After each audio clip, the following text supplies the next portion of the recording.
Hello viewers, today we are going to see about toroid. A toroid is nothing but a solenoid if you make it as a circle. So we have seen toroid, solenoid already. So we are winding this wire, assume this is a core, okay, made of ferrite or anything else, just to increase the flux density. So I am winding this wire, or even if you don't have this core, still you have air as the core. Okay. Now I am winding this wire which is going to carry the current.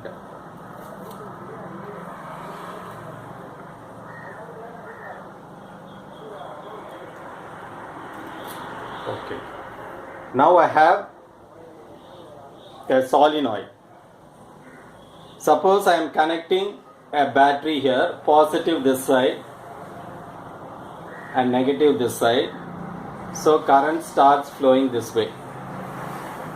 So if you carefully see, the current is entering this way and it is moving anti-clockwise.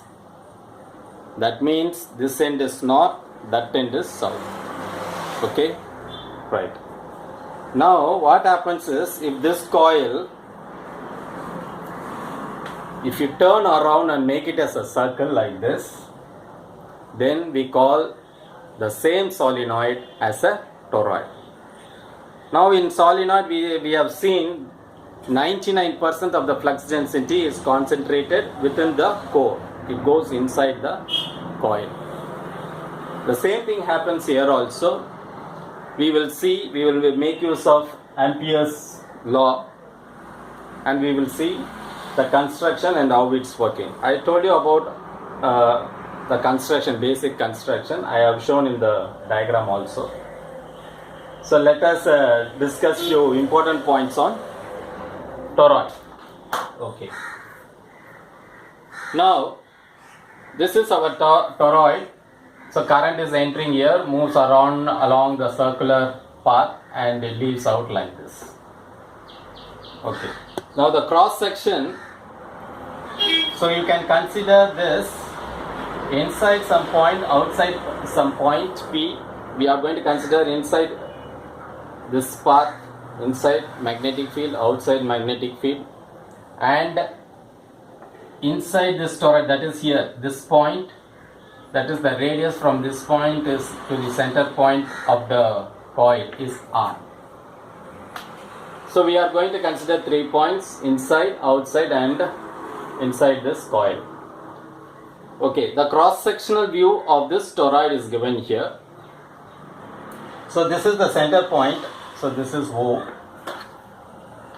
And the inner we are considering one region shown as dotted lines and the radius is R1. Similarly, we are considering outside this toroid a point Q, okay, that is shown as dotted lines with radius R3, and we consider one more point which is this point, this is R, okay, and we have represented by dots and cross points. That means if you see a dot, the wire is coming like this, that is current is coming out. And if you see a dot, it is entering in, that is in the coil, in the core, and we have wound the wire. So if you see, if the current is moving in this direction or penetrates a board, it is represented by cross. When it is coming towards the camera, then it is shown as a dot. So it is a cutaway view or cross-sectional view. Okay. Now what happens is, as in the solenoid we have seen outside the field is 0. 98% it gets concentrated only in the core. Likewise, first we are considering case 1. So we are, even before that, we have Ampere's circuital law. That is integral over a closed path B dot dl. Basically it's a line integral over a closed path is equal to mu naught I. I is the current enclosed, mu naught is the permeability of free space. Now if you are going to consider a circular loop, then the total length will become 2 pi r.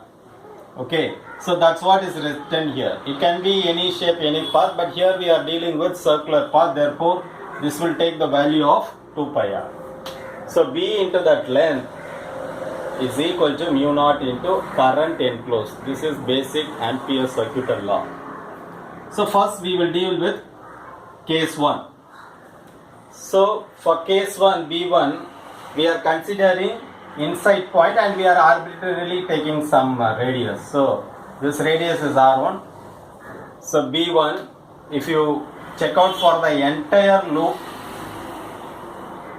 L, it is going to be the perimeter of the circle, which is going to be 2 pi R1. Therefore mu naught, that nothing is enclosed here. Current is not enclosed in the coil because coil is somewhere and it is, the point of observation is somewhere. So nothing has been enclosed. Therefore mu naught into 0, which is 0. That is magnetic flux density or magnetic field inside this toroid is 0. Now we will move on to case 3. Case 3 is we are going to deal with the outer. Outer, assume I go by this way. This radius is R3. That means it is outside the toroid. That is this distance. Assume distance. This is R3 and I have shown by dotted lines. Okay. Now once again you imagine the same solenoid. Solenoid outer is 0 field because everything gets concentrated within the solenoid. But here what happens is, in the third case, the current coming out and current entering, both magnetic fields is in opposite, therefore it gets 0. So similarly it acts for each and every point. Even if you see in this, if you allow current in this direction, once it goes one after completing half the revolution, the current direction is in opposite. Therefore the current magnetic field produced because of these two currents gets cancelled out. Similarly it happens for all the points, current coming out and entering, current coming out and entering. So both the magnetic flux density will become 0 because both the vectors are acting in opposite direction with equal magnitude, because current is not varying at each and every point, it is constant. Okay.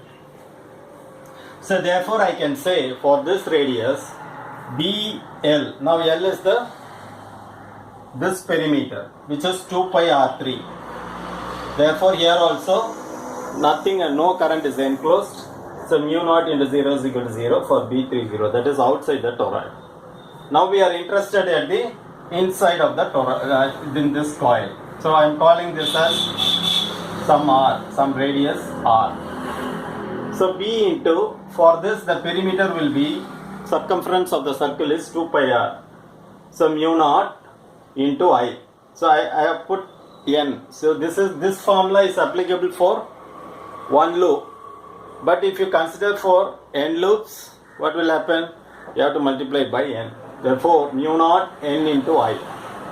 So now V is equal to, see, if you consider only one loop, then into 1, that will become mu naught I. Okay. Now if you have n loops, you have to multiply by n, because all the individual magnetic flux density has to be added. That's why we put integral over a closed path B dot dl is equal to mu naught into I, current enclosed. So divided by, actually the winding is helical, but we say for circular. The derivation we carry out is for circular one turn, and the next turn it is not it travels in a helical path, but we consider it as a circle. So there is definitely a loss. Okay. So now B is equal to mu naught Ni divided by 2 pi R. Now we know that this capital N, for individual turn, if it is going to be one turn, it is 2 pi R, that's all. But if it takes n number of turns, then it will take capital N value. Therefore, this N is equal to 2 pi R N. So you substitute 2 pi R N That 2 pi r gets cancelled. Therefore, magnetic flux density is equal to mu naught Ni. Now, if you closely watch this final result, this is the final result. The equation is same for solenoid as well as for toroid. There is no difference at all. But the way of construction, both the cases is different. One is linear, we take the coil in a linear, and the other case we take it in a circular format. And the derivation what we have carried is also for circular. Each and individual rotation we consider it as a circular, but actually when you wind there is a helical path. Now how to minimize this helical path? The winding has to be closely packed. It should be very closely packed. Still you can see an helical path, but the error can be minimized. Not only that, when you closely pack, the coil has to be insulated. For example, I have taken a copper wire, and on that some insulation is there, PVC kind of insulation, okay, a general wire normally. But when the winding motor winding, generator windings and all, if you see a copper wire, it is enameled copper wire. So the enameled copper wire will insulate when we closely wind. The enameled copper wire, the cover is an insulator. So no, even if two wires touch each other, it is not going to be short circuited. So the enameling of that copper wire protects, or it shields, or it acts as a insulator even when two wires are touched. So therefore we can very closely pack those wires, and therefore we can reduce the leakage in the magnetic flux density. Because these are some of the important points you have to remember. And one more point is, this is a hollow circular core. It's not a solid core. It is a hollow like this. This is a hollow circular core. It is hollow basically, and that's one point. And even if the core is not there, you can consider air as the core. Okay. These toroids finds many applications in industrial as well as for domestic purpose. So yeah, you please go through the data sheets of company websites and see the fine details, what's the current handling capability and other things. That will be very helpful for you. And it's a big industry. Many people are working in solenoid and toroid. So just this simple formula and this simple thing, they minutely manufacture this kind of products, and very big companies are there. So what's the idea of learning is, you must know what is toroid and how it is applied practically, and who are the manufacturers, what is the data sheets, how the revenue is going up or down, who are the competitors, all these things you must know, right? So with this short introduction about toroid, I hope you have understood this topic clearly. If not, please, any doubts you please ask me. Comment in the comment section. Thanks for watching. Nandri.